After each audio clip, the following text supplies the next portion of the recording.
C'est parti. Et bonjour à tous et à toutes. Nouvelle vidéo. Aujourd'hui, je suis avec Nicolas. Je vais vous présenter, il va se présenter dans un instant. Et l'objectif de cette vidéo et de cette discussion ensemble, c'est de voir comment la respiration pourrait être intéressante dans l'ultra trail.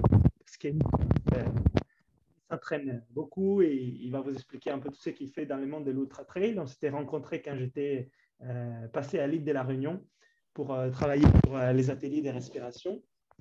Et il avait participé à un très bon niveau déjà sur la respiration, je me rappelle.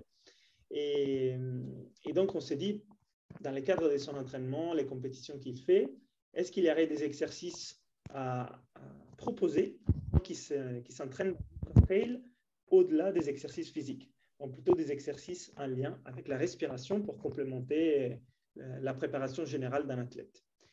Donc, moi, j'apporte plutôt la partie respiration, peut-être en vue sur la méthode Wim Hof, ce que nous faisons dans Inspire. Et Nicolas, toute la partie sur l'ultra trail qu'il connaît beaucoup mieux que moi, même si maintenant je m'amuse à faire quelques ultra trails par ici, par là, mais ils ne sont pas très ultra par rapport à ce que tu fais dans les Cantal où j'habite, mais je connais beaucoup moins bien.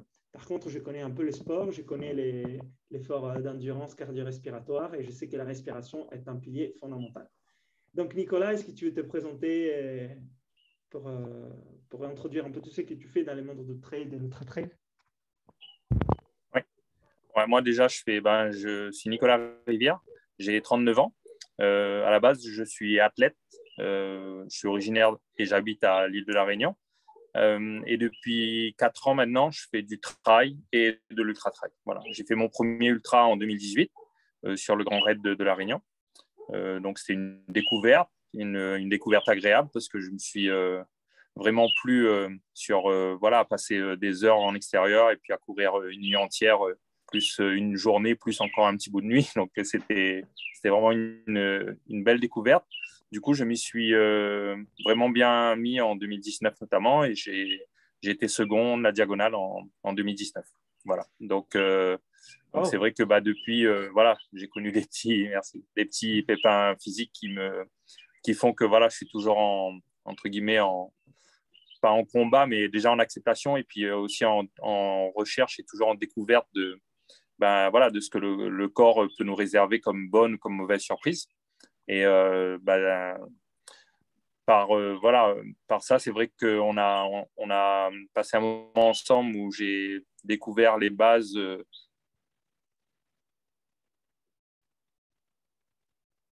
Ah, t'as perdu Nicolas. Allô, allô.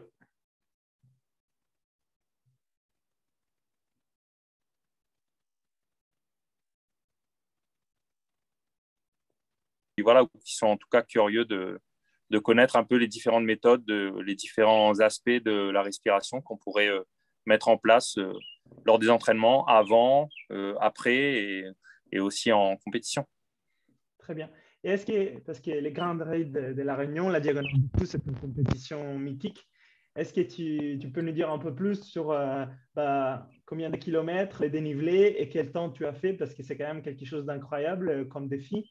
Il n'y a pas beaucoup de choses de ce type pour s'en rendre compte aussi de qu'est-ce qu'on est en train de parler quand on parle d'ultra trail. Bien sûr, il y a des gens qui les font, les pratiquent, mais des gens qui ne connaissent pas. Donc voilà, si tu veux peut-être nous dire un peu. Ouais, l'ultra trail, c'est une discipline, on va dire, relativement nouvelle quand même. Le Grand Raid, il a fêté ses 30 ans, enfin, il va fêter ses 30 ans cette année. Donc, même à La Réunion, il n'a cessé d'évoluer parce que maintenant, au début, les distances étaient plus courtes, c'était aux alentours de 120 km. Maintenant, on est à 165 km, 10 200 mètres de dénivelé cette année. Et sur des parcours, si vous connaissez La Réunion, sur des parcours techniques, exigeants, qui montent, qui descendent et vraiment avec beaucoup de technicité et surtout des changements aussi de température et de l'humidité. Donc, moi après, j'ai réalisé en 2019 24h26 sur les 165 km. Et après, on peut toujours faire mieux. Donc, le but, c'est d'essayer de s'améliorer. Et je pense, avant tout, même si c'est de l'ultra, prendre un maximum de plaisir. Parce qu'en réalité, on passe beaucoup d'heures à l'entraînement. Et l'ultra-trail, ça reste quand même la cerise sur le gâteau. Et voilà, et c'est là qu'on doit avant tout prendre du plaisir et aussi mettre en place tout ce qu'on a construit et patiemment arriver à construire quelque chose de stable et d'équilibré, quoi. Ouais. Donc voilà, des efforts importants au niveau musculaire, mais aussi au niveau du diaphragme, parce que 24 heures de respiration intense, parce que les débits ventilatoires pendant une compétition, il est quand même important. Alors, je ne sais pas si tu as jamais mesuré ton débit ventilatoire quand tu cours, mais je pense qu'on parle entre 50 et 100 litres par minute. Je ne sais pas si ça te dit quelque chose, mais en tout cas, ça travaille Non, ouais. beaucoup. Ça Ouais. travaille beaucoup de la respiration pendant longtemps. Donc, toute la chaîne respiratoire travaille de façon importante. Et donc, avoir une efficacité respiratoire qui soit un peu plus élevée, c'est sûr que ça aide sur des efforts qui durent autant. Parce que la quantité d'énergie qui va dans la respiration, elle est quand même pas négligeable. C'est pas, voilà, c'est pas un 100 mètres où on se dit, oui, mais c'est des jambes. Si la respiration n'est pas optimisée, certes, je comprends. Mais sur 24 heures des courses, 165 km, d'immunité, c'est fondamental. Et donc, Nicolas, nous avons fait ensemble les bases de la respiration. On avait un peu testé l'efficacité respiratoire de chacun. Et puis, on avait travaillé sur l'oxygen advantage, si tu te rappelles, c'était des exercices qui stimulent l'hypoxie. Donc, être capable de permettre au corps de travailler dans des conditions de difficulté, donc manque d'oxygène et charge des dioxydes de carbone. Donc, on les met dans un environnement plus acide où il y a moins d'oxygène, c'est l'hypoxie. Du coup, il y a plus de lactate, il est en fatigue musculaire accélérée par rapport à tout ce qui se passe parce que les circuits de la respiration sont fermés, on est en apnée. Et donc, ça aide, bien sûr, déjà pour l'hypoxie en soi, parce que ça simule l'altitude, et déjà, vous en avez besoin parce que vous courez jusqu'à 3000 mètres quand vous êtes à La Réunion, des fois, ou si on va dans les montagnes. Et puis, donc, il y a une adaptabilité qui est mise en place par ces exercices, donc c'est utile. Et par rapport au CO2, c'est utile aussi parce que quand on court, la sensation d'essoufflement est liée au CO2, pas liée à l'oxygène. Et donc, si on peut avoir une sensation d'essoufflement moindre, on a une charge respiratoire inférieure, parce que l'efficacité respiratoire est aussi supérieure si on s'entraîne. Et du coup, toute cette énergie qui est utilisée par la respiration, elle est utilisée à un moindre niveau pour faire la même chose. Ce qui est capital quand on a tellement d'énergie à devoir fournir. Donc, on avait vu un peu ça ensemble, un atelier d'une demi-journée, certes, peut-être pas suffisant pour changer toutes nos habitudes de respiration, mais tu avais vu ça. Et on avait vu aussi la respiration Wim Hof. La respiration Wim Hof de base, on avait fait un atelier et on en parlait juste avant de commencer la vidéo, la respiration Wim Hof de base qui est intéressante pour plein de raisons, par rapport à la sensation physique positive, de bien-être aussi mental, mais aussi par rapport au fait que quand on hyperventile et puis on fait des pauses d'apnée, on reste en apnée très longtemps. Donc, on développe certes notre maîtrise respiratoire, on développe aussi l'efficacité de notre respiration, de notre chaîne respiratoire, parce qu'on l'utilise sur des respirations très amples, fluides, mais on développe aussi l'hypoxie. Parce qu'en fait, quand on fait de longues apnées, et le CO2 est très bas parce qu'on a hyperventilé, eh ben, on descend en hypoxie. Mais c'est une hypoxie généralisée. Ça veut dire que c'est un bienfait plutôt sur l'hématocrite. On augmente la concentration en hémoglobine si on fait cet exercice de façon qui dure. Et puis, on stimule la contraction de la rate. Donc, il y a tout un tas de bienfaits, mais ils ne sont pas spécialisés sur les muscles. Parce qu'on est statique, on est au repos, on est allongé. Et les autres exercices qu'on avait fait de l'oxygen advantage, qu'on va décrire peut-être dans un instant, ils étaient spécifiques aux muscles de jambes notamment. C'était intéressant dans la course. Bien. Et toi Nicolas, je ne sais pas si... qu'est-ce que tu en penses par rapport à ta respiration quand tu cours pendant des trails ou des ultra-trails? Est-ce que c'est quelque chose qui, pour toi, est un élément, des fois, de difficulté ou même d'arrêt, dans le sens où il faut que tu respires, que tu réduis les débits? Les jambes, ils ont la puissance, mais tu n'arrives pas à suivre au niveau ventilatoire. Est-ce que ça va généralement? Est-ce que c'est plutôt les jambes pour toi qui présentent un problème? Pourquoi je te demande ça? C'est parce que c'est intéressant, on n'est pas tous pareils par rapport aux limites qu'on attend des fois quand on court. Et il y a certaines personnes, c'est clairement les jambes, les muscles, qui à un certain moment, peuvent plus fournir à l'effort. D'autres, c'est la respiration. Ils sont tellement essoufflés que même s'ils veulent pousser, ils sont en train de se suffoquer. Donc, ils doivent réduire leur débit. Ou alors, ça peut varier. Au début, c'est une chose, puis c'est une autre.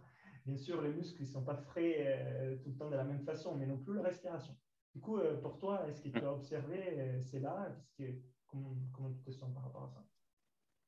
Ouais, ben, c'est sûr que voilà, je cours depuis un peu plus de 20 ans, donc ouais, j'ai eu le temps d'observer puis d'analyser un peu ça. Je ne sais pas si c'est une analyse qui est juste, mais en tout cas, ce que je ressens, moi, bon, déjà, je suis quand même assez cambré au niveau du haut.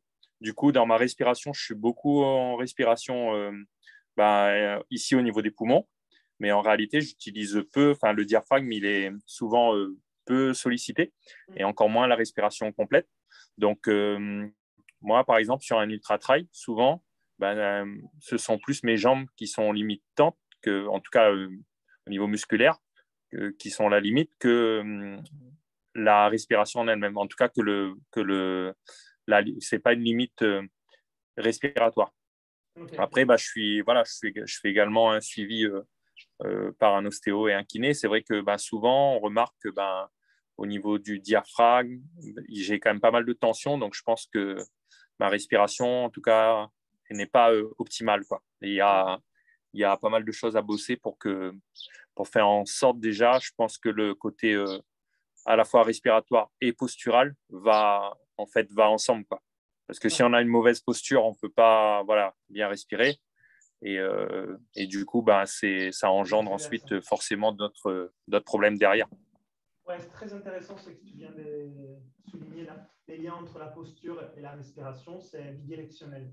Une mauvaise posture ne permet pas une bonne respiration, mais aussi une respiration qui est haute, comme tu dis, mais ne permet pas une bonne posture dans le sens où la pression intra-abdominale qui aide la colonne vertébrale et la posture n'est pas vraiment là si on n'utilise pas correctement le diaphragme. Donc, on doit compenser.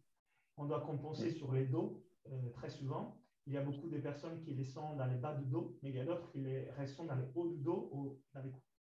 Donc, il y a un lien entre l'effet d'utiliser bien les diaphragmes et la bonne posture, et aussi pouvoir avoir, comment dire, la fatigue du diaphragme et la contraction du bas du diaphragme, des fois, peuvent devenir limitantes pour certains. Alors, ce n'est pas ton cas. Tu dis que tu gères bien par rapport à ça parce que sûrement tu as une bonne respiration des bases, dans le sens où la mécanique de ta respiration n'est peut-être pas optimale, mais la biochimie de ta respiration est bonne. Parce que je me rappelle quand on avait fait les tests, j'étais quand même, bon, c'était bien. Pour quelqu'un qui ne travaille pas sa respiration, c'était bon, mais bon, je ne suis pas étonné parce que tu cours en altitude. Donc, l'effet d'aller courir en altitude, ça fait du bien à la respiration. Et donc, si on a une bonne respiration au niveau biochimique, on est moins essoufflé. Mais n'empêche pas que peut-être la partie biomécanique n'est pas optimale, comme tu disais. Ouais. Parce que la respiration a trois dimensions. Il y a une dimension biomécanique. Est-ce que j'utilise les bons muscles? Et donc, est-ce que les gestes moteurs de la respiration est optimisé?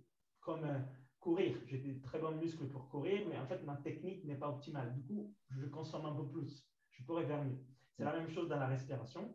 Donc, on appelle l'économie de la course quand tu cours. Et là, on pourrait dire l'économie de ta respiration ou l'efficacité de ta respiration. Et puis, il y a la biochimie. Ça veut dire, par exemple, au niveau de la chaîne, la cascade de l'oxygène, l'effet bord, tout ce qui se passe au niveau du sang et du VO2 max, ça, c'est bon pour toi.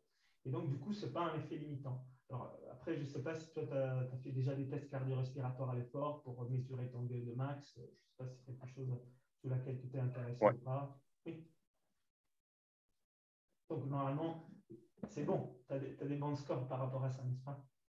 Oui, Donc, ouais, j'en ai fait une fois. Maintenant, c'est vrai que ça n'a jamais été vraiment poussé, on va dire, pour le répéter, pour vraiment l'analyser. En fait, je l'ai fait plus par défaut parce que, justement, par rapport à mes soucis, entre guillemets, de mes petits problèmes de santé, j'ai fait un bilan sportif complet. Donc voilà, je suis passé par un test d'effort, mais qui n'a pas été poussé à son maximum, en fait. d'accord, ça marche.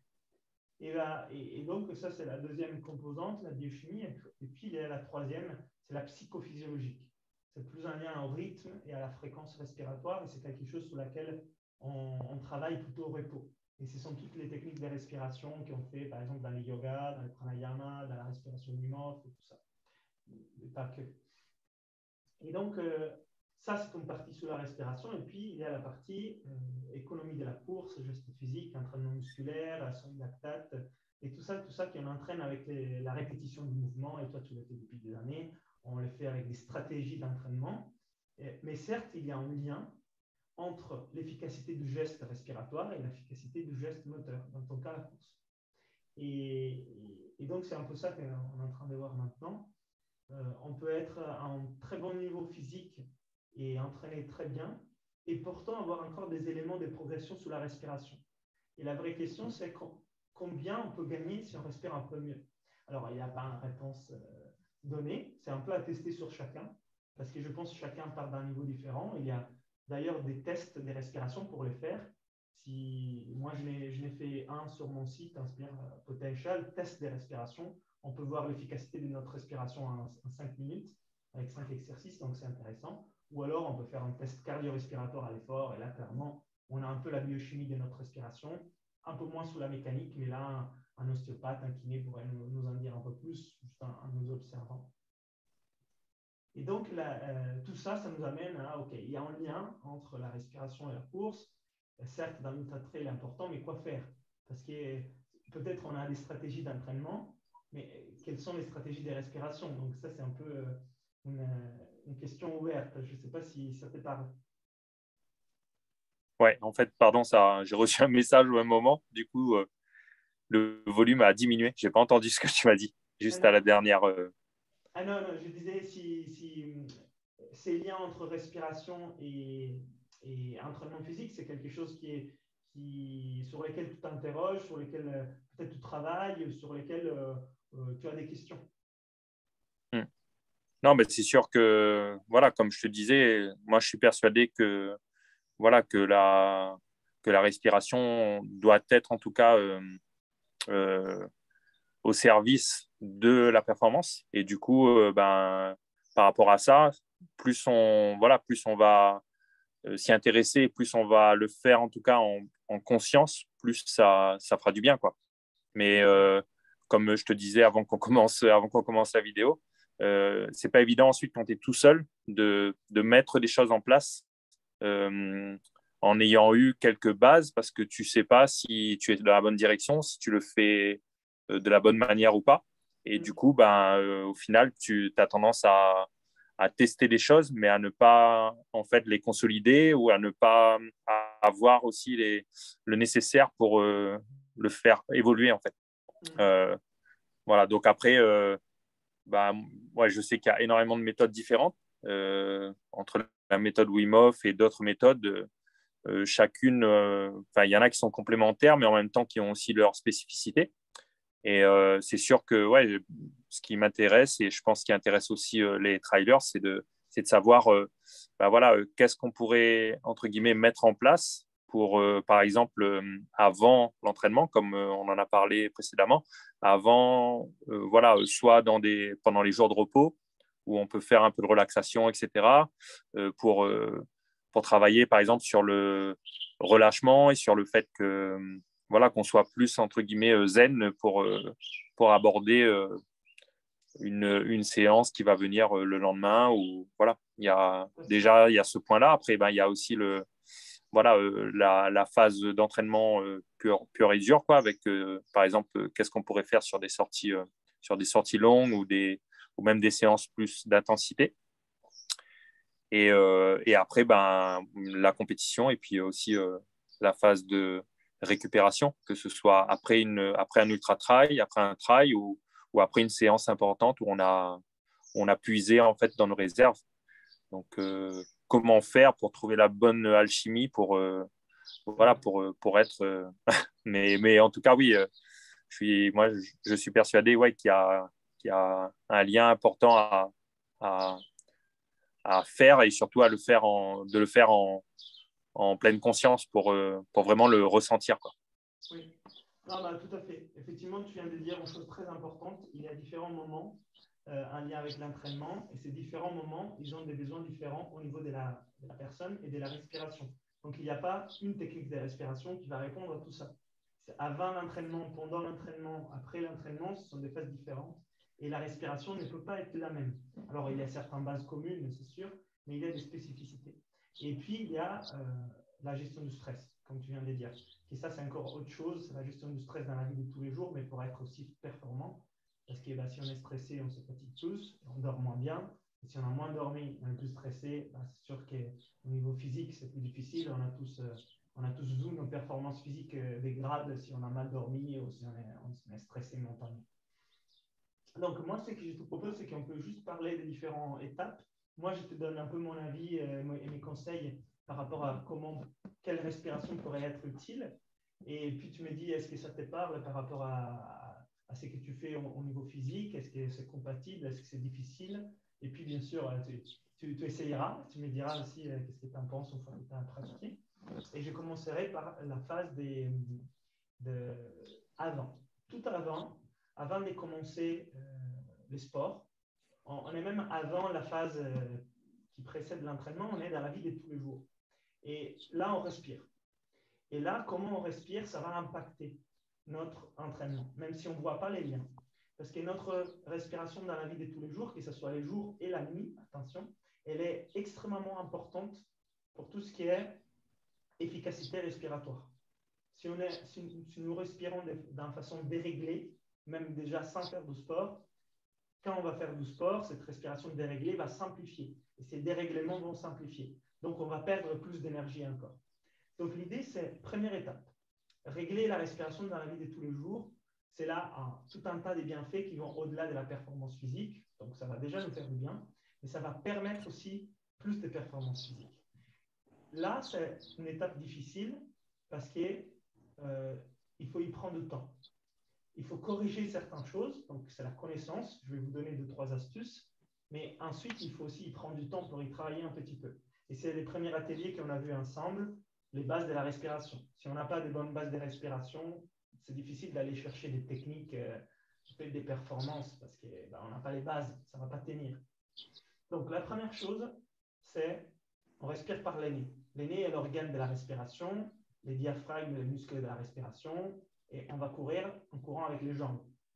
Donc, ce sont des choses qui ont l'air tout simples, mais des fois, on respire par la bouche, des fois, on n'utilise pas les diaphragmes, et si on essaie de courir sur les bras, les gymnastes, ils y arrivent, mais c'est moins efficace. Et donc, respirer par la bouche, ce n'est pas impossible, c'est moins efficace. Respirer avec les hauts, ce n'est pas impossible, c'est moins efficace. Courir sous les bras, ce n'est pas impossible, c'est moins efficace.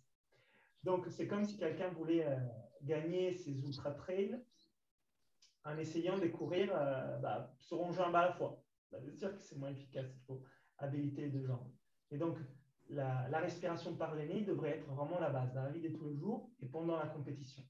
Donc ça se rééduque parce que des fois, on a peut-être les nez bouchés. Il y a des exercices pour déboucher les nez.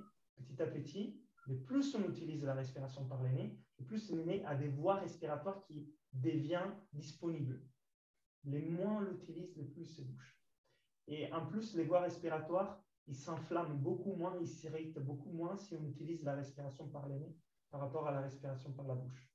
Donc ça, c'était vraiment la première chose, la respiration par les nez, la rééducation du nez. La deuxième, que tu l'as déjà mentionné, c'est d'utiliser les diaphragmes. Parce que c'est celui qui permet d'utiliser la totalité de la capacité respiratoire. Nos poumons ont trois niveaux, bas, intermédiaire et élevé.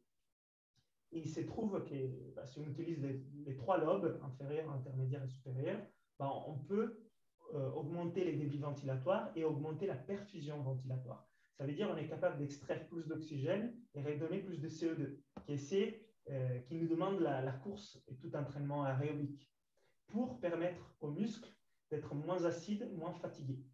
Donc, c'est tout ce que vous connaissez très bien. Quand vous vous entraînez, vous le faites pour ça. Donc, les diaphragmes permettent d'avoir une meilleure capacité respiratoire en termes de volume et ventilation. Et toute la cinématique respiratoire devrait être intéressante. La flexibilité de la cage thoracique, la capacité à avoir une respiration tridimensionnelle et pas juste au bas ou devant derrière. Tout ça, c'est un élément aussi qu'on travaille en amont de la course. Ce sont des choses qu'on doit faire en amont de la course. Mais pas juste avant l'entraînement, je dis dans la vie de tous les jours. Et C'est vrai, ça demande un peu de temps, mais ce n'est pas non plus des heures, c'est quelques minutes par jour. 2-3 étirements de la chaîne respiratoire, comme on avait vu à la télé. Et puis, effectivement, il y a un troisième élément, ce ne serait pas le dernier, mais qui je trouve que c'est très important, c'est l'effet de régler notre rythme respiratoire et notre volume respiratoire, qui sont liés. Ça veut dire, si on n'a pas besoin de respirer beaucoup, ce n'est pas bien de respirer beaucoup. C'est comme avec la nourriture. Ce n'est pas que beaucoup manger, c'est mieux que manger un peu moins. Ça dépend. Il faut manger ce dont on a besoin. Si on a beaucoup consommé, on doit beaucoup manger, mais si on n'a rien fait, on doit moins manger. Et donc, beaucoup respirer, c'est comme beaucoup manger. Des fois, c'est bon, des fois, c'est pas bon. Ça dépend de ce que tu as fait. Et ça, il y a une petite erreur sur laquelle nous sommes pour la plupart dedans, c'est respirer très vite et respirer beaucoup d'air, même quand on n'a pas besoin. Et c'est là, en fait, ce qu'il fait, c'est qu'il réduit l'efficacité respiratoire dans le temps. Ça réduit l'efficacité respiratoire parce qu'on dit au corps, il y a plein, tu ne dois pas être efficace. C'est comment dire, c'est comme une voiture où ça consomme plus, mais il faut lui donner plus. Et les corps, plus tu lui donnes, et moins il est capable d'assimiler exactement et précisément, parce qu'il y a beaucoup, il y a l'abondance, donc il ne faut pas être très efficace à retirer quelque chose. Donc ça, c'est pour moi un conseil à avoir en tête sur lequel il faut travailler avec des exercices dans la vie de tous les jours. Est-ce que ça a du sens pour toi par rapport à l'ultra-trail, l'exercice? Ouais, mais c'est sûr que, par exemple, sur un ultra-trail ou même dans une sortie classique en montagne, euh, notre volume respiratoire, il est le même, mais il doit évoluer en fonction de si on est en montée, si on est sur du plat, si la montée est courte ou si elle est longue, on ne va pas l'aborder de la même manière. Si notre sortie est courte ou longue, on ne va pas être sur les mêmes intensités. Donc, c'est certain, oui, que il faut s'adapter sans cesse, en fait, mais que ça doit, à mon avis, après, en ultra, ça doit être aussi un automatisme, je pense. Et c'est là que je te rejoins sur le fait que je pense que le travail en amont est important. Et c'est là qu'on pose les bases un peu de notre respiration pour que en fait, la partition se déroule sans problème en compétition. Et moi, juste par rapport à ça, j'ai testé. Après, parfois, voilà, quand tu es seul en montagne et que tu te retrouves pendant 6-7 heures au milieu de Mafat, par exemple, voilà, essayes de ressentir des choses. Et moi, il y a quelque chose que j'ai ressenti. Tu me diras un peu ce que tu en penses. C'est une fois, j'ai un ami qui me posait la question en me disant comment est-ce que tu inspires quand tu inspires, quand tu expires. Je dis franchement, j'en ai aucune idée. Quoi. Je pense que ça se fait de façon naturelle.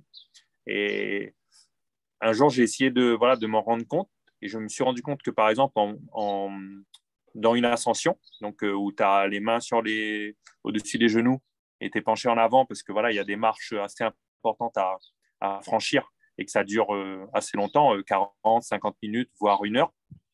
En réalité, j'ai expiré, on peut dire, en 2 temps et j'inspirais en 1 temps, c'est-à-dire que soit mon pied gauche se posait, enfin non, pardon, j'inspirais en 2 temps et j'expirais en 1 temps. En fait, l'expiration se passait de façon alternative sur la jambe gauche ou sur la jambe droite. Et je m'en suis rendu compte, mais je ne le faisais pas de façon consciente, quoi.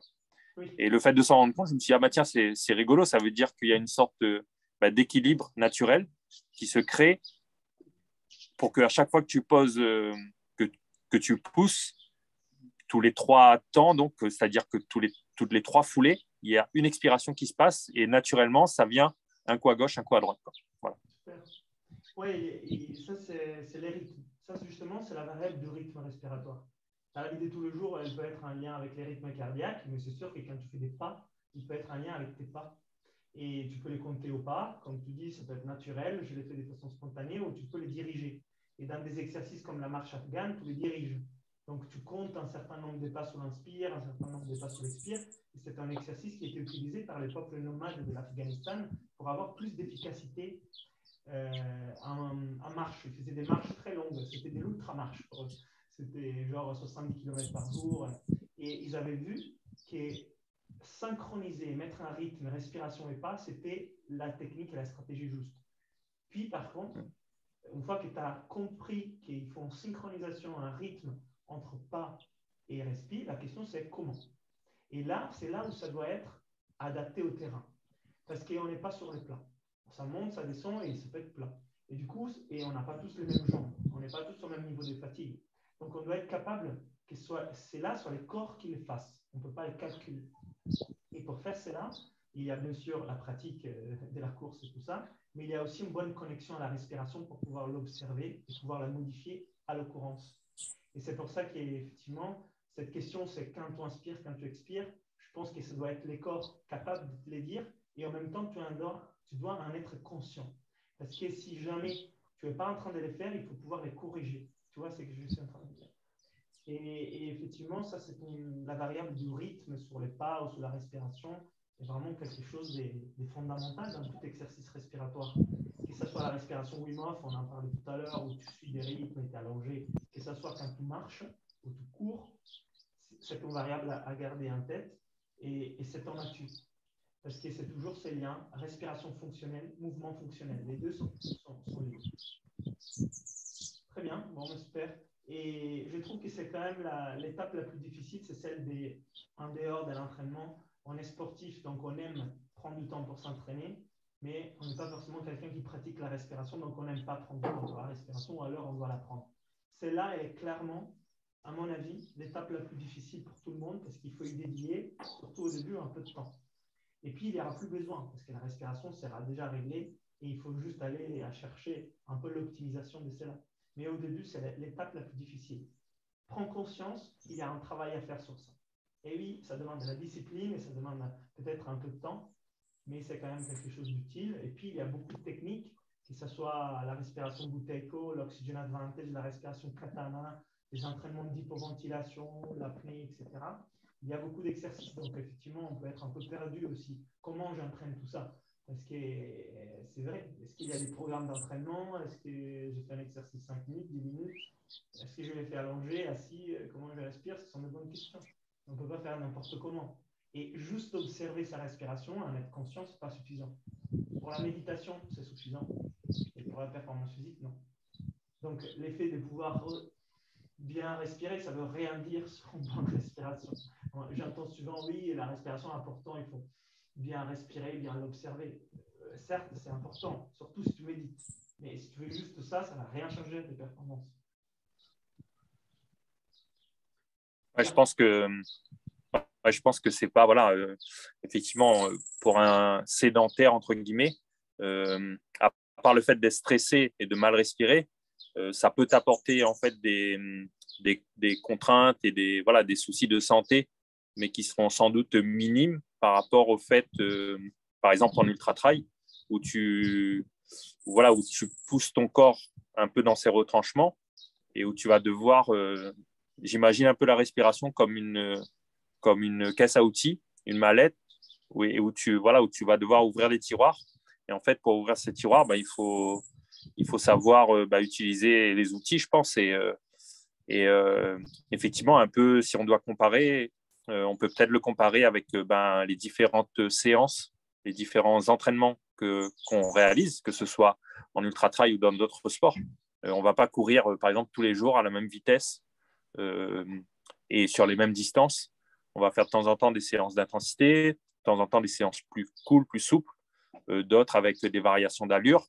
Et je pense que ouais, la respiration doit aussi être adaptée et adaptable. Et c'est important ouais, d'avoir les outils nécessaires. Oui, et il y a des protocoles à mettre en place. Au début, il faut un peu expérimenter, puis quand on trouve quelque chose qui fonctionne, on l'a. Mais au début, il faut un peu voir est-ce que j'utilise plutôt cette technique ou cette autre. Ils ont des effets similaires, laquelle me convient le plus par rapport à mon besoin.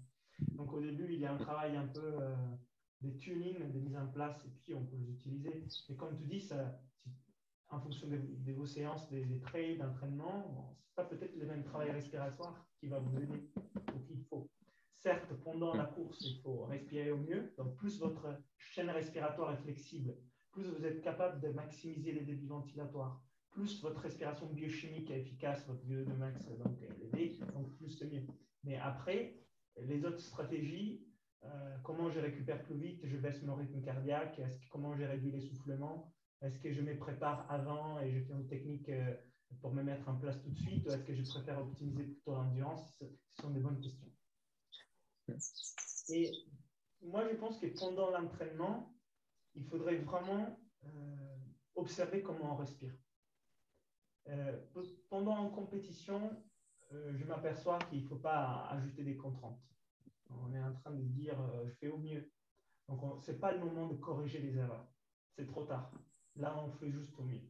Donc, si on n'a jamais travaillé sur la respiration, au moment de la compétition, on pourra faire très peu. On va faire au mieux et c'est tout.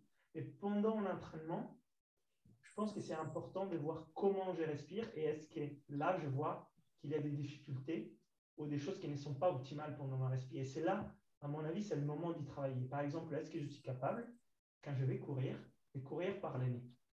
Que ce soit en côte, que ce soit en descente, que ce soit sur les plats. Est-ce que je respire par le nez? Pour moi, c'est une question fondamentale. Et après, tu peux me répondre ce que tu trouves pour toi et après les autres qui regarderont la vidéo. Mais moi, je suis de l'avis, et je ne suis pas le seul, avec d'autres experts de respiration et avec les études de respiration qui ont été menées, que c'est possible d'atteindre les 100% en respiration nasale et que uniquement, ce n'est pas possible, mais c'est aussi plus efficace. Ça veut dire que si j'atteins les 100% en respiration par la bouche, ça va me consommer plus d'énergie. Et si je l'attends en 100% en respiration par la nuit. Pourquoi? C'est juste plus efficace. Et moi, je l'ai expérimenté sur moi. J'y arrive maintenant. Je vais au maximum de ma fréquence cardiaque en haute intensité en respirant par la nuit. Mais c'est une chose que j'ai entraînée. Attention, ce n'est pas simple au début. Au début, vous pouvez essayer et dire c'est impossible. Au début, je comprends. On a l'impression que c'est trop difficile, mais c'est comme dire c'est impossible de faire un ultra trail. Si vous n'avez jamais couru, quelqu'un vous l'a dit, vous dites c'est impossible. Mais après, ce n'est pas impossible. Il y a des hommes qui le font, des femmes qui le font. Donc, sous la respiration par le nez à 100%, au début, on dit c'est impossible. Moi, je ne peux pas courir en respirant par le nez. Par contre, si on s'entraîne. Donc, je ne sais pas qu'est-ce que tu en penses. Ce que tu as observé, par exemple, tu as parlé du rythme sur tes foulées, que tu alternes, sous l'inspire, un pas, expire, deux pas, ou vice-versa en fonction des choses. Très bien. Et puis, est-ce que tu as observé, tu me disais j'utilise plutôt la respiration haute, donc tu as observé aussi une autre chose. Est-ce que tu as observé comment tu utilises ton nez, par exemple? Ouais, c'est vrai qu'on en avait parlé. Effectivement, tu nous avais donné des pistes lors des formations que j'ai suivies. Et j'ai testé à plusieurs reprises. Bon, moi, j'arrive pas à respirer que par le nez, surtout sur les séances d'intensité. Par contre, ce que je fais, ce que j'essaye de faire et ce à quoi je pense, c'est par exemple lorsque j'ai fait une séance, par exemple aujourd'hui, le lendemain, ça va être footing cool. Là, en gros, pour moi, l'indicateur, c'est si j'arrive à faire tout mon footing en inspirant par le nez, en expirant par le nez, du coup, je sais que je suis en aisance ventilatoire. Et vu que pour moi, à partir du moment où je commence à monter en régime, c'est-à-dire à faire du fractionné ou quoi que ce soit, je suis obligé de prendre, en tout cas, d'utiliser pas que le nez. Ça reste un bon indicateur. Maintenant, je t'avoue que sur de l'intensité ou en course, ça ne m'est pas possible de respirer que par le nez, quoi. Ouais, ça, tu touches à un point important. L'aisance respiratoire, de respirer par le nez, ça veut dire qu'on est aussi en train d'utiliser la filière aérobique. Mm. Et c'est une très bonne façon de s'entraîner quand on ne doit pas chercher la performance. Donc ça, c'est le premier conseil. Le deuxième conseil, c'est maintenant, je dois chercher la performance si je n'y arrive pas. Qu'est-ce que je dois faire? Et au début, tu fais au mieux. Tu utilises aussi la bouche, comme tu es en train de faire. Comme ça, tu continues à chercher l'intensité sur les muscles, sur les jambes. Par contre, à ces moments-là, ce qu'il faudrait faire, c'est faire un entraînement respiratoire à côté. Ça veut dire faire des exercices de respiration à côté qui ne sont pas en lien avec les trails ou l'ultra-trail ou la discipline, et qui vont faire augmenter l'efficacité respiratoire pour pouvoir y arriver un jour. Tu vois ce que je veux dire? Et ce sont des exercices qui demandent des apnées, des pauses respiratoires, des respirations lentes, de prendre moins d'air, et faire du mouvement en respirant moins. Et ils font progresser la respiration jusqu'au moment où un jour, tu verras qu'avant d'arriver jusqu'à moitié de la côte en respirant par les nez, puis tu passes à la bouche, et puis c'est trois quarts, et puis un jour, tu arrives au sommet et tu l'as fait en respirant par les nez et tu n'as pas perdu de temps. Mais c'est vrai que c'est difficile. Et donc, les conseils, c'est quand tu cherches la performance, mais la respiration ne suit pas pour l'instant. OK, la performance, on utilise aussi la bouche. Mais à côté, on devrait se dire, là, j'ai de la marge. Là, je peux progresser. Parce que si je peux y arriver par les nez, je vais être plus efficace. Donc, je sais qu'il y a un progrès, mais il faut le chercher. Donc, il faut le chercher avec des exercices à côté. Et pour vous donner un ordre de grandeur sur l'efficacité qu'on peut avoir, on parle de l'ordre des 20% plus efficace si on fait la même chose par les nez. C'est beaucoup.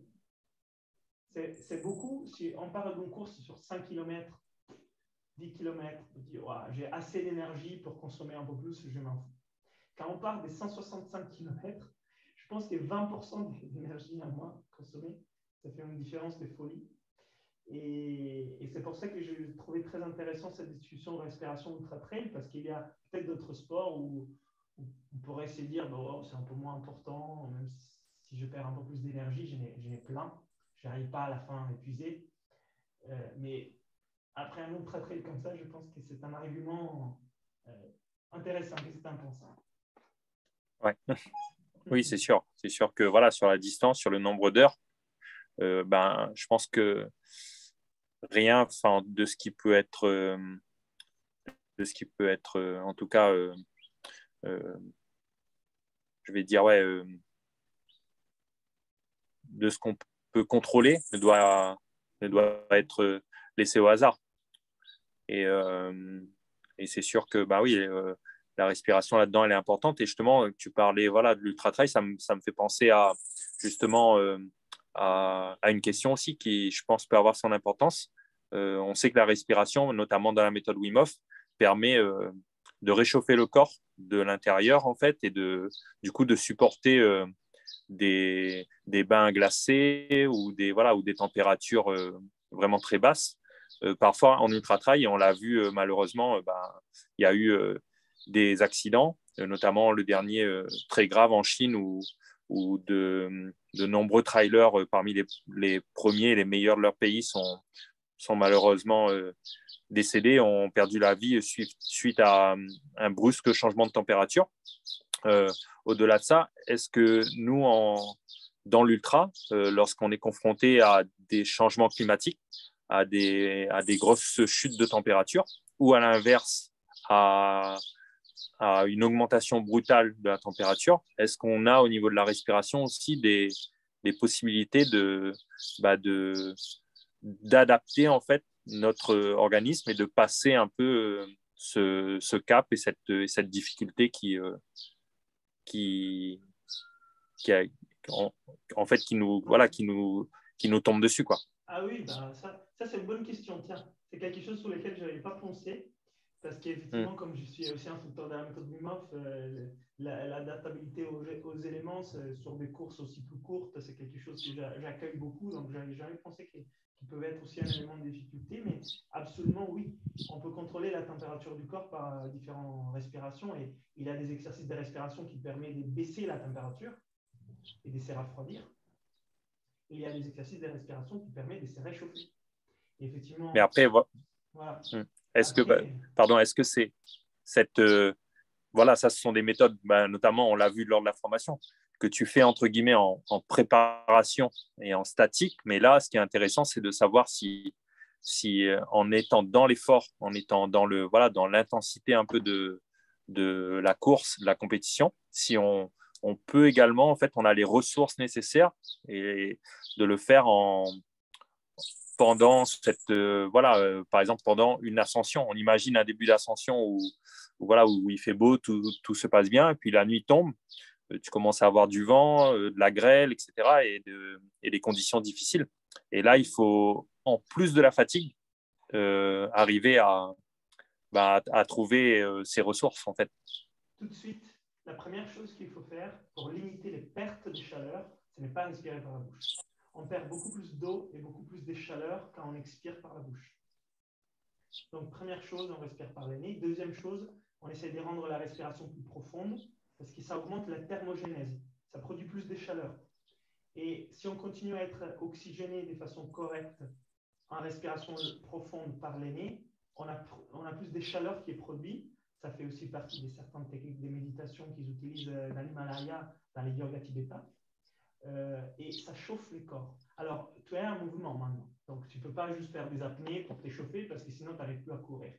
Par contre, de respirer par les nez de façon plus lente et profonde, ça permet de mieux te réchauffer tout en gardant l'oxygénation au niveau des muscles qui produisent aussi de la chaleur. Donc, c'est utile, enfin, ces mouvements. Il ne faut pas s'arrêter et voilà, ce ne serait pas intelligent. Par contre, de limiter la perte de chaleur par la bouche et ne pas donc ventiler plus que nécessaire trop rapidement, ça, c'est primordial. Ça, c'est vraiment pour la perte de chaleur, c'est primordial. Donc, une chose qui peut être faite, la température baisse, on sent qu'il commence à avoir froid, on se met en respiration nasale, on essaie de rendre la respiration plus profonde et plus lente, mais tout en permettant de nous oxygéner aux besoins de notre mouvement. Ça, le plus on a de la maîtrise respiratoire, le plus c'est faisable, le moins on a de la maîtrise respiratoire, le moins c'est faisable. Au début, ça pourrait être impossible. Donc, si tu es en train de courir, je ne peux pas respirer par le nez, bon, c'est mort davantage. Tu ne pourras pas le faire. Mais déjà, la première étape, c'est le nez. La deuxième, est-ce que je peux ralentir le souffle et le rendre plus profond? Ça dépend de ton niveau respiratoire. Si oui, tu le fais. Sinon, bah, tu ne le feras pas. Voilà, donc ça, c'est effectivement quelque chose qui est pareil. Ça peut être utile. Et à l'inverse, sur la chaleur, c'est vrai qu'il y a des exercices, par exemple, pour s'adapter mieux à la chaleur en respiration par la bouche, dans ces cas-là. Ce sont des techniques où on fait siffler beaucoup d'air sur la langue pour permettre un échange des plus des chaleurs. Donc, ça peut être une façon plutôt simplement de faire passer plus d'air qui réchauffe plus. L'air est réchauffé, donc on perd plus de chaleur. Mais attention, ce n'est pas pour autant qu'il faut respirer n'importe comment ou essayer de respirer beaucoup plus. Parce qu'il faut toujours avoir en tête que quand le corps est dans des conditions optimales, il s'adapte mieux. Donc, si on est en train de bien respirer et d'oxygéner mieux le corps, il va mieux s'adapter. L'intelligence du corps existe, elle est là, et on a des stratégies pour l'aider, bien sûr. Mais après, il faut aussi lui permettre d'être dans les conditions optimales. S'il est hors conditions optimales, même si on fait des choses, c'est plus difficile pour lui. Donc, même pour la chaleur, Wim Hof, c'est intéressant parce qu'il a fait un marathon dans les déserts sans boire pour montrer que si on le met dans des bonnes conditions mentales et physiques, donc en bien oxygénant, en bien respirant, mentalement, en étant dans la bonne posture aussi, ça aide, les corps, ils s'adaptent beaucoup mieux au froid ou à la chaleur. Puis, il y a les petites astuces que je viens de te dire par rapport au chaud ou au froid qui peuvent aider un peu plus. Donc, effectivement, voilà, ça c'était. Je ne sais pas si c'est utile, si tu penses que c'est utilisable comme conseil. Oui, après, bon, voilà, je pense qu'il faut aussi le tester, puis se rendre compte aussi, je pense que chacun est différent, quoi. Ouais. Chaque personne a une tolérance au froid ou à la chaleur. Et c'est aussi intéressant peut-être sur un groupe de voir si cette tolérance est liée justement aussi au fait que certains respirent bien, d'autres moins bien. Enfin voilà, du coup, c'est Moi, je te c'est le un dis ensemble. clairement, oui. Hein. Moi, je l'ai vu sur moi-même. Je sais que si je respire de façon pas correcte, moi, je peux le faire. Hein. Si je suis en train de guider un groupe et je fais l'exercice avec eux, vu que je guide les groupes, je respire mal. Parce que toutes les fois qu'on parle, on n'est pas en train de bien respirer. Donc, je vois très bien. Je sais les choses qui vont m'arriver. Les mains et les pieds qui vont être très froids très rapidement. Ça va me faire mal. Je vais perdre beaucoup de chaleur. Donc, l'exercice avec le froid va être plus difficile. Mon état mental est moins stable parce que la respiration l'a excité. Du coup, je suis moins concentré. Donc, il y a tout un tas de choses qui, par rapport à ma capacité à m'adapter au froid, sont pénalisantes. C'est vrai que moi, j'ai l'habitude, donc je fais quand même l'exercice et j'y arrive. Mais c'est beaucoup plus difficile. Donc, sur quelqu'un qui n'a pas l'habitude, ça peut être pénalisant, mais sauf qu'il part déjà avec peut-être une difficulté. Et après, tu as raison, de faire des bains froids à la maison pour apprendre au corps à s'adapter au froid, c'est utile dans ces cas-là aussi. Mais c'est encore une autre chose. Mais bien respirer, ça aide pour permettre au corps à s'adapter, que ce soit les froids ou que ce soit les chauds. Le corps n'est pas juste soit l'un, soit l'autre. Il peut s'adapter dans les deux sens. Il y a la vasodilatation, la vasoconstriction, la thermogénèse ou le refroidissement, la transpiration ou la thermogénèse, comme je te disais. Donc, pour lui permettre de faire ça, une bonne respiration, l'aide. Voilà. Très bien. Et bien, ce que je te propose, c'est aussi de passer à la suite. Par rapport à l'entraînement, par exemple. Moi, j'utilise deux techniques avant et après l'entraînement, quand je vais courir, qui me permet de me préparer avant la course et de faciliter ma récupération et mon repos après. Que je vais partager avec vous. La première, c'est un protocole pré-entraînement où je fais 3 apnées poussées pour permettre une contraction de la rate et augmenter mon hématocrite. Comme ça, au début de mon entraînement, ça me permet d'aller, après 5 ou 10 minutes, plus vite au régime. Et je fais aussi des étirements de la chaîne respiratoire au niveau du diaphragme et des côtes pour leur donner plus de souplesse. Comme ça, au début, il y a moins du mal à créer cet état où je me sens réchauffé et chaud et flexible, et il y a moins de friction. C'est comme si on prenait un cylindre, un piston dans la voiture. Si la voiture est froide et on l'amène tout de suite à 6000 tours, c'est pas ouf. Il faut d'abord la faire chauffer. Et moi, c'est comme si je mettais un peu de lubrifiant dans le piston et dans le cylindre au début en faisant des étirements de respiration. Et j'ai fait ces apnées pour permettre d'avoir un peu plus de débit au niveau du transport de l'oxygène dans les sangs. Donc, ça permet d'aller un peu plus vite au régime. Et ce que je fais, c'est les premiers exercices des étirements au niveau des côtes, du diaphragme. Voilà, j'ai fait des vidéos, là, on ne va pas tout voir, mais je fais des étirements par rapport à ça. Et puis, je fais 3 grandes respirations. Grande, je prends le temps, mais je fais grande. Et puis, apnée, là, la plus longue possible. Des fois, je le fais en statique et des fois, je le fais en marchant. Si je le fais en marchant, tout doucement, je compte combien de pas je fais et j'essaie de les pousser au bout. Et je dis, OK, allez, je fais 80 pas. Allez, maintenant, j'essaie de faire 85. C'est un exemple. Et je pense qu'on avait fait cet exercice avec toi, Nicolas. C'est ça? Donc, oui, on avait fait ça et puis on avait fait aussi, on était passé de la marche à la marche rapide et on terminait par la course à la course rapide. Exactement. Et sur 3, moi, je l'ai fait qu'en marchant. Mais si on fait 5 ou 10 répétitions, ça devient un entraînement. On peut le faire en courant et en course rapide. Et je me rappelle que tu avais bien fait l'exercice. Tu m'avais bien dépassé. J'avais dit, wow, Nicolas, c'est on voit qu'il est en bonne respiration, ce gars. Bon, après, je t'avais dit aussi qu'effectivement, quand on pousse, ça fait un peu bizarre quand même. À la fin, tu sens que tu as poussé ton corps à l'extrême, quoi. Ah bah oui, mais là, c'est un entraînement. Donc, du coup, il ne faut pas confondre une préparation utile à l'entraînement et l'entraînement lui-même. Celui-là qu'on avait fait ensemble, c'était un entraînement lui-même. Donc, ce ne serait pas l'idéal de les faire avant l'entraînement parce que tu vas cumuler 2 entraînements, sauf si tu veux le faire. Et moi, ce que je fais, c'est juste une préparation à l'entraînement. Donc, c'est doux, c'est un peu moins, ça prend moins Le souple, d'énergie. quoi. Oui, parce qu'il y a l'entraînement respiratoire et l'entraînement physique, et ce n'est pas forcément au même moment où on les fait. Et d'ailleurs, tu disais que c'était Émile Zatopek, non, qui utilisait ça Exactement. Zatopek, lors de ses entraînements.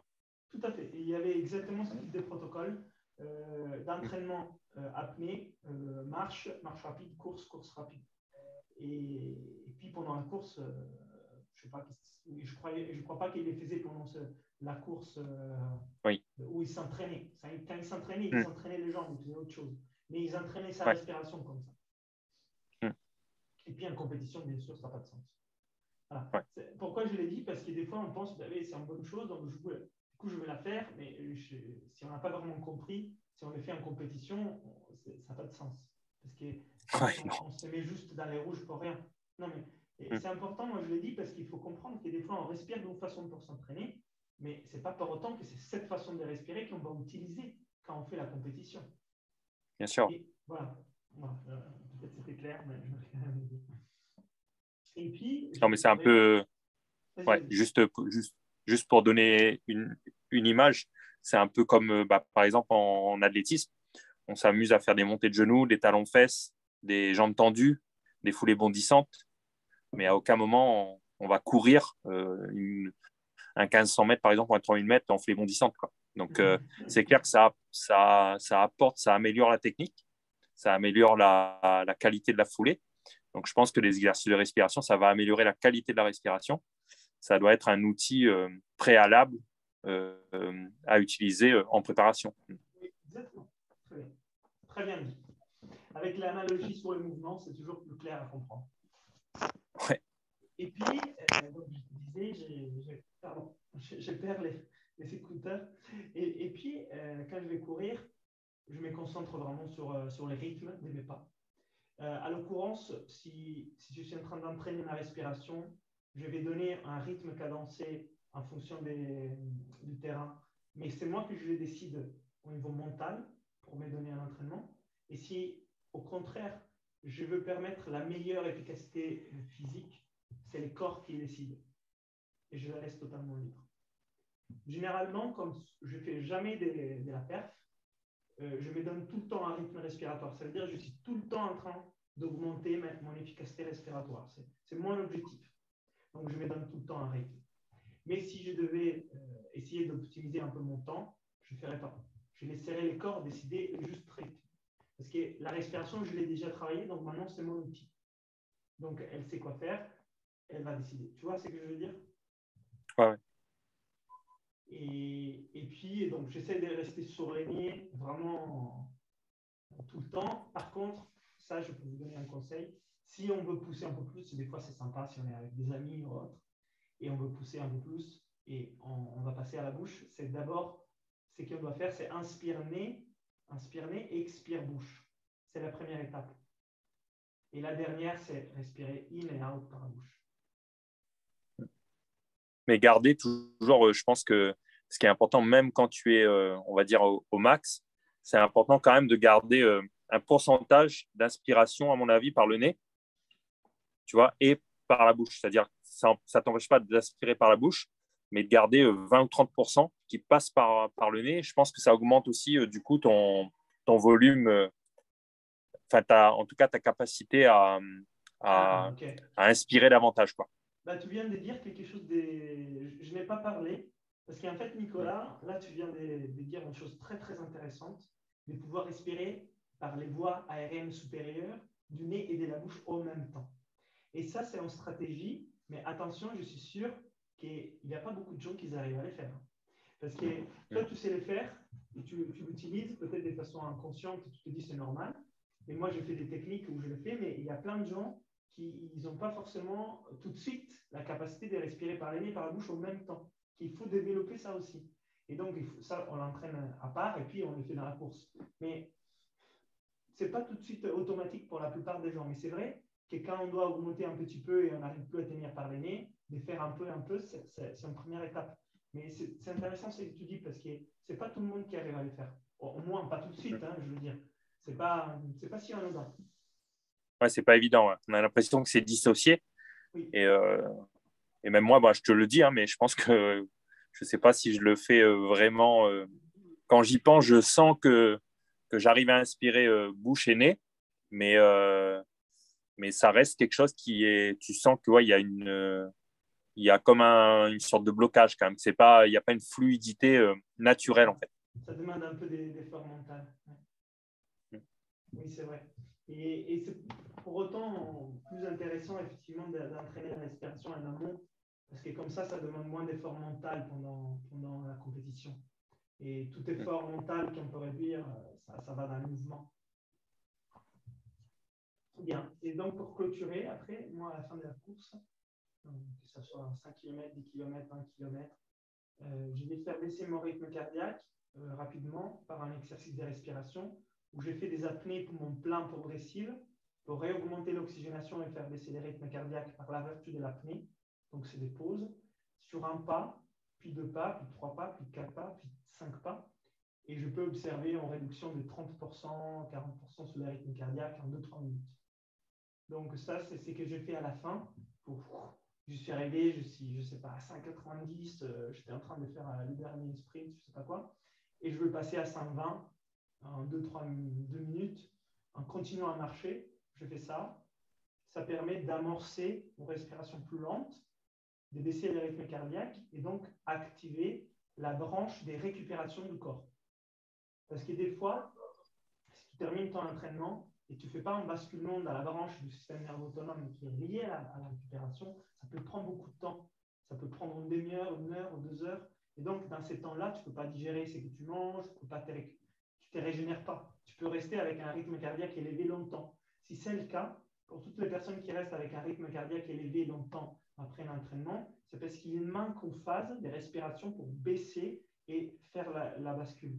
Et moi, je l'observe, des fois, je l'oublie ou alors je suis avec quelqu'un, un copain et on fait autre chose. Et je vois qu'en fait, j'ai un rythme cardiaque plus élevé plus longtemps si je n'ai pas fait cette phase-là. Et quand j'étais gymnaste, je m'entraînais les soirs, etc. Et je ne faisais pas la phase de bascule. Je restais en mode plus activé. Je n'arrivais pas à digérer les dîners, je n'arrivais pas à bien dormir. Donc, j'étais très fatigué le lendemain parce que j'avais manqué une partie des récupérations. Ouais, c'est vrai que ça, c'est important ce que tu dis parce que moi, ça m'arrive pas, mais je sais que ça peut m'arriver parce que ça m'est arrivé quand notamment je faisais des séances plus intenses et du coup des distances en compétition plus courtes.